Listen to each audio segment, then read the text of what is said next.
Action committee తరఫు నుండి ఇది Jonnalagadda BT Srinivasan advocates and solicitors వీళ్ళు మూర్తి గారు, దెన్ మీరు బీటీ శ్రీనివాస్ గారు వీళ్ళంతానే.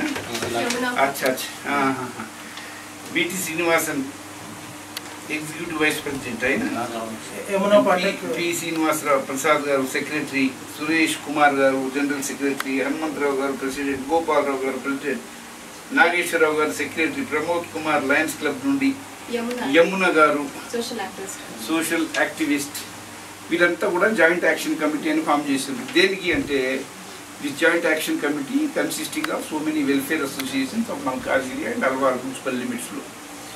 వీళ్ళంతా ఎందుకు చేసిందంటే కంటోన్మెంట్లో ఇప్పుడు ఆర్మీ వాళ్ళు కంటోన్మెంట్ ఏరియాలో మొత్తం ఆర్మీ డిఫెన్స్ పర్సనల్ అంతా ఏం చేస్తున్నారంటే సివిలియన్ వెహికల్స్ అన్నీ కూడా క్లోజ్ చేసేస్తున్నారు. వాళ్ళకి థరోఫేర్ లేకుండా అన్ని బ్యారికేడ్స్ పెట్టేసి మరి మీరంతా తిరిగి అక్కడ నుండి మల్కాజ్గిరి మున్సిపల్ లిమిట్స్ నుండి లేకపోతే కంటోన్మెంట్ సివిల్ ఏరియా మన బులారము అండ్ తిరుమలగిరి ఏరియా నుండి మాత్రమే పోవాలి, అంతేగాని ఇక్కడ మా మిలిటరీ ఏరియాలోకి వచ్చడానికి వీల్లేదు, ఎందుకంటే సెక్యూరిటీ రీజన్స్ వల్ల మేము ఆపవలసి వస్తుంది అనేసి నానా బీభత్సం సృష్టిస్తున్న సంగతి నా దృష్టికి వచ్చింది. ఆల్రెడీ నేను ఇంతకుముందు 2 న్యూస్ పేపర్స్లో కూడా మాట్లాడిన, దక్కన్ క్రానికల్ కానీ టైమ్స్ వాళ్ళకు చెప్పిన, దక్కన్ క్రానికల్కు చెప్పినాను, అదేవిధంగా ఈనాడు మల్కాజ్గిరి కూడా చెప్పినట్టుది.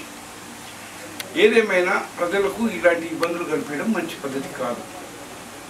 గత 30 సంవత్సరాల నుండి నేను రాజకీయాల్లో ఉన్నా, ముఖ్యంగా కంటోన్మెంట్కు ఎమ్మెల్యే ఉండి డ్యూరింగ్ 85-89లో.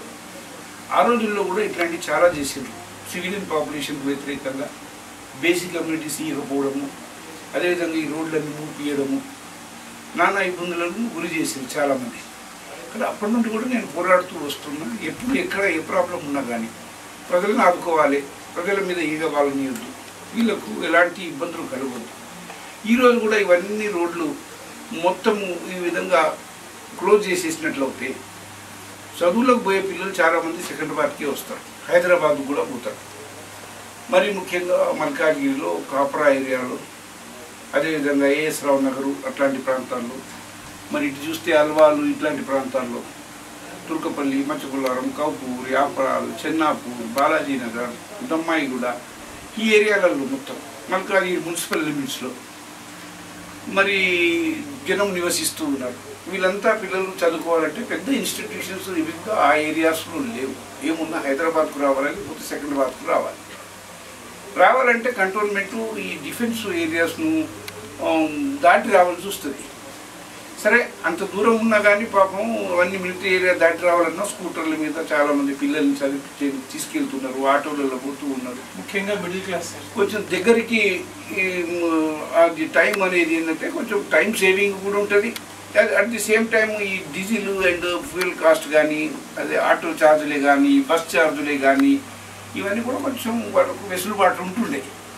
అట్లాంటిది ఇవన్నీ మూసేసినందుకు ఇప్పుడు 8-10 కిలోమీటర్లు తిరిగిపోవాలి. దాంట్లో టైం సరిపోదు పిల్లలు, చదువుకునే పిల్లలకు, ముఖ్యంగా ఉద్యోగస్తులకు, మిడిల్ క్లాస్ ఫ్యామిలీస్కు, కూలీ నాలి చేసుకునే చాలామంది పేదవాళ్ళు కూడా ఉన్నారు. అక్కడ ఉద్యోగం దొరకకపోతే, పని దొరకకపోతే హైదరాబాద్ సిటీలో పని చేసుకునేందుకు వస్తారు చాలామంది. కాబట్టి అదేవిధంగా విమెన్ ఉన్నారు, వర్కింగ్ విమెన్ ఉన్నారు, వీళ్ళందరికీ ఇబ్బందులు అవుతున్నాయి. కాబట్టి ప్రజా ఆందోళన మాత్రం బాగానే వచ్చింది, ఎందుకంటే మిలిటరీ అధికారులు చేసిన ఈ యొక్క తప్పుడు చర్య వల్ల. కాబట్టి నేను ఇప్పుడు ఇట్లా కేంద్ర మంత్రిగా ఉన్నా, లోకల్ రిప్రజెంటేటివ్ ఎంపీగా, మరి నేను తప్పకుండా డిఫెన్స్ అధికారులతో మాట్లాడతా. మరి డిఫెన్స్ మినిస్టర్ గారితో ఆల్రెడీ మాట్లాడడం జరిగింది. మరి ఒక రివ్యూ మీటింగ్ పెడతాం. ఇకపోతే అదేవిధంగా ప్రైమ్ మినిస్టర్ గారితో కూడా అవసరం అనుకుంటే మాట్లాడి ఏది ఏమైనా ఇవన్నీ కూడా మూసడానికి వీల్లేదు. అసలు సుప్రీంకోర్టు గైడ్ లైన్స్ కూడా ఉన్నాయి, ఏంటంటే థరోఫేర్ ఇవ్వాలి, ఎప్పుడు కూడా మూసేయడానికి వీల్లేదు. బేసిక్ కమ్యూనిటీస్ ఇవ్వాలి, ఎప్పుడు కూడా బేసిక్ కమ్యూనిటీస్ను నిరాకరించడానికి కూడా వీల్లేదు. మంచినీళ్ళు కానీ, గాలి పీల్చుకునేందుకు కానీ, డ్రైనేజ్ వసతి కానీ, మంచి రోడ్ల విషయం అనుకోండి, వీధి దీపాలే అనుకోండి, ఇవన్నీ కూడా ప్రభుత్వం యొక్క బాధ్యత అని సుప్రీంకోర్టు గైడ్ లైన్స్ ఉన్నాయి. అంటే థరోఫేర్ ఆపేయడానికి కూడా ఎవరికి కూడా వీలు లేదు. అయితే ఇప్పుడు ఇవన్నీ ఆపేసిండ్రు కాబట్టే ఈ ఆందోళన వచ్చింది. ఇవాళ రాత్రులు ఆపిండ్రు, రేపు పొద్దున ఆపుతారు, మొత్తానికి ఆపేస్తారు. కొన్ని ఆల్రెడీ ఆపేసిండ్రు కూడా గతంలో కూడా. ఇప్పుడు ఉన్నంత ఆందోళన గతంలో ఎవరు చేయలేదు. కాబట్టి ఇప్పుడు అన్ని పార్టీలు ఒకటైనరు, ప్రజలంతా ఏకమైనరు, తండోపతండాలుగా కదులుతున్నారు, ఉద్యమంలో పాల్గొంటున్నారు, ఆందోళన చెందుతున్నారు. మరి ముఖ్యంగా ఈ ఎన్నికలు దగ్గర పడుతున్నప్పుడు ఇట్లాంటి పనులు చేయడం ప్రభుత్వానికి చెడ్డ పేరు వస్తుంది. నేనే కాదు, ఎవరు ప్రజాపతి ఉన్నా ఇవి ఆపలేరు. అధికారులు చేసే పనులను రేపు ఇంకెవరు వచ్చినా ఆపలేరు.